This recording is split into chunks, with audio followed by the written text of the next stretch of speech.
he just was ill and couldn't perform it. He was about 86 and he took to his deathbed. Now my father would have been fairly great with him. I would have gone to see him regularly. And one night he went up and he said to my father, "You know, Jerry," he said, "I'm dying." "Harry, not at all," says my father. By way of trying to cheer him up, he says, "Not at all," he says, "as I would kick left in you still." "Oh no," he said, "I am dying," he said. "I'll never leave this sick bed." Well, about 4 in the morning, my father got a rap on the door to say that the family wanted him up to shave Jim, that he was on his way out. And when my father went up, his wife was sitting by the bedside with him. And Jim says, "You know," he said, "I'm going now. I'm on my way out." "Where are you going?" my father said. He says, "I'm going now," he said. "Can't you look around you? They're all here. They've come for me. They're all here." "Who's all here?" his wife said. "Sure," he said, "look around you," he said. "The whole room is full of little angels." And he looked like he reached up in the bed and put his hands out as if to go somewhere. And he slowly lay back down and just closed his eyes and was gone.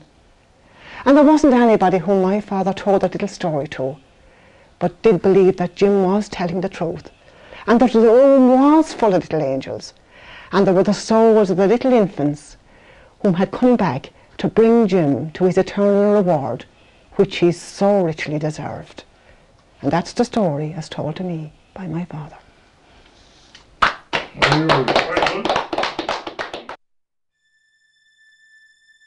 Father Finn, curate in Cortnacuddy, is a native of Ballyregan, Cranford in County Wexford. One of 10 children of Aidan and Anna May Finn, he was educated in Cranford National School and St. Peter's College, Wexford, where he was ordained in 1976. He began his ministry in the mission house in Enniscorthy, giving subsequent missions in England, the USA and other parts of Ireland, before returning to St. Peter's College and eventually arriving in Cortnacuddy. In 1986, he studied overseas at the Benedictine Monastery in Pecos, New Mexico, and again in 1988 in St. Louis, Missouri, investigating human development. In the same year, Father Finn began studying dreams and the human unconscious in the Jungian Institute in Einsiedeln in Switzerland. During his time here, he began to realize that indigenous heritage and folklore should be explored and preserved for the benefit of present and future generations. This ideology continued to develop when he returned to North America in 1991, this time to Canada and Tamagani Island, where he spent extended periods with Jungian scientists and a Native American tribe. One of Father Finn's most recent academic internships has been in Galway University, where he obtained a diploma in archaeology in 1997. Father Finn is convinced his periods of study at home and abroad can be positively harnessed for the benefit of the House of Storytelling now and in the future. Emigration has been at the forefront of Irish consciousness for generations. Eileen Price now reflects upon this sentiment in the poignant ballad The Rocks of Bawn. Come all you loyal heroes and listen unto me, and don't hire with any farmer till you know what your work will be,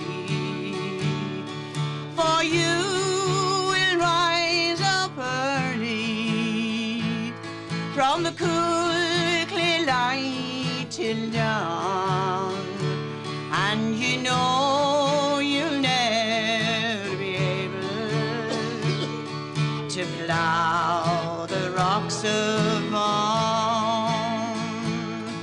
Curse upon you, Sweeney, you have me nearly robbed. You're sitting by the fireside with your duty in your gob. You're sitting by the fireside from the cool clear light till dawn, and you know I'll never be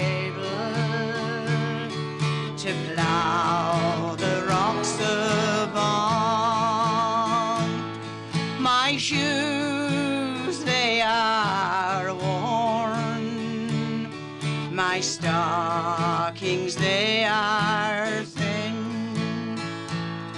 My heart is always trembling, for fear they might give in.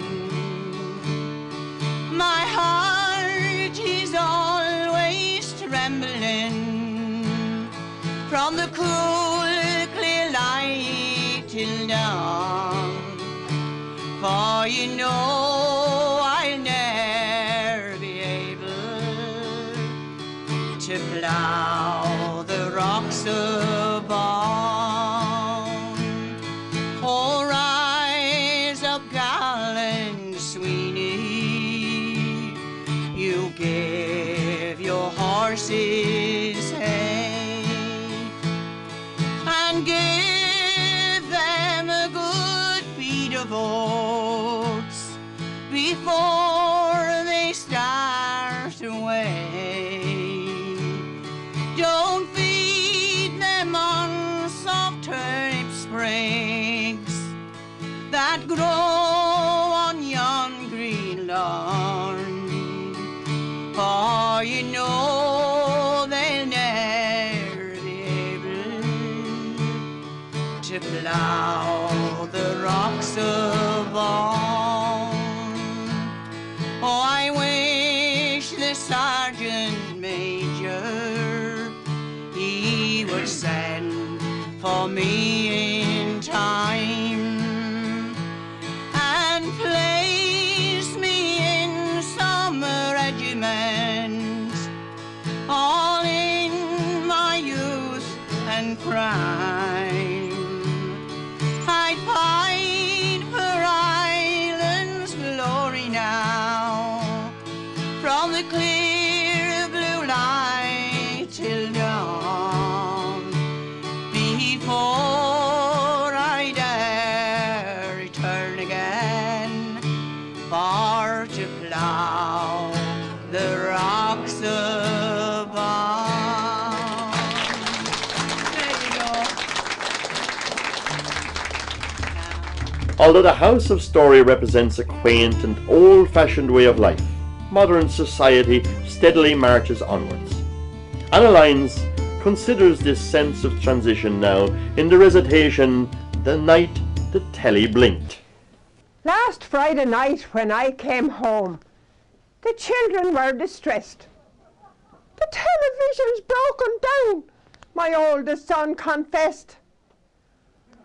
"Oh, Daddy, will you fix it?" was the universal cry.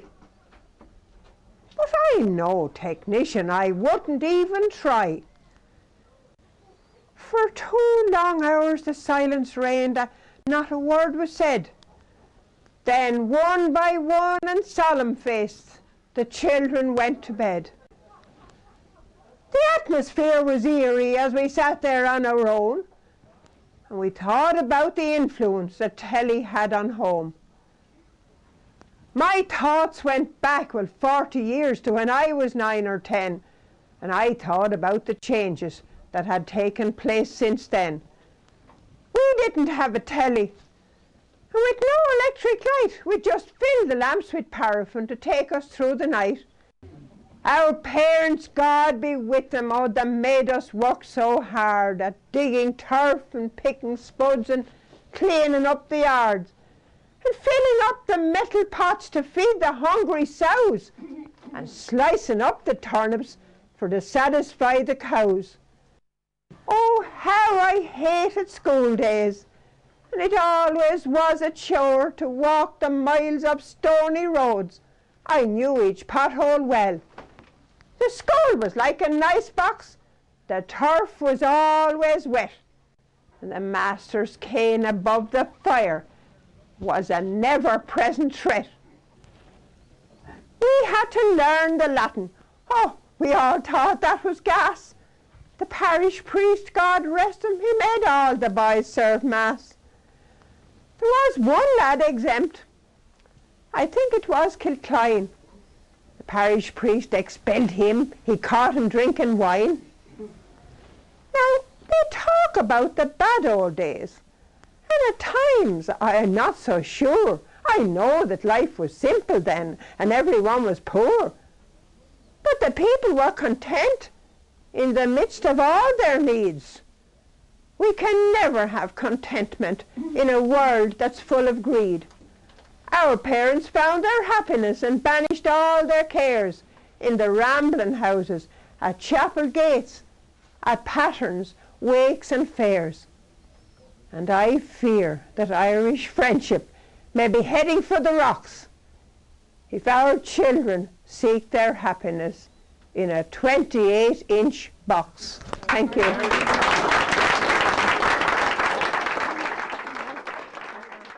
The narrow piece of wood which each performer holds is known as the performance stick. A simple length of ash, the performance stick is passed around the room by the bannantee or the farrantee at the beginning of the evening. The person who currently holds the stick has the authority of the house, which is immaculately observed by everyone present. This procedure authorises the holder to sing a song, tell a story, perform a dance or recite a poem. By passing it on, the holder relinquishes the responsibility of the performance until he or she chooses to accept it again on the next cycle. Members of the house developed the idea themselves and it has been very successful to date. It is often remarked upon by the uninitiated and the first-time visitors to the house. The procedure is adhered to throughout the entire evening, and simply by passing the performance stick, taking the floor can be avoided. However, there is absolutely no pressure to perform, but newcomers and regulars are encouraged to participate. Music stories and recitations are not the only traditions passed on to the younger members of Amreka. Traditional Irish dancing is well represented as Sarah Sheridan, Stacey Heffernan, Stephanie Finn, Aisling Murphy and Michelle Morris gracefully demonstrate.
Energy from these enthusiastic young performers has helped to generate a new lifeblood in the house. But members of different generations continue to have pivotal roles to play.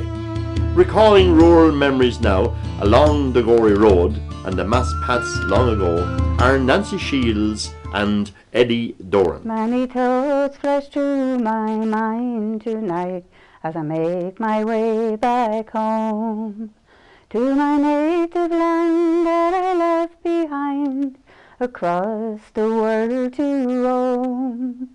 The memory of my childhood days in my mind it does unfold as I make my way back home tonight along the Gorey Road. Long to travel, I know. The Down memory way on a youthful day, or the Mass Pats long ago.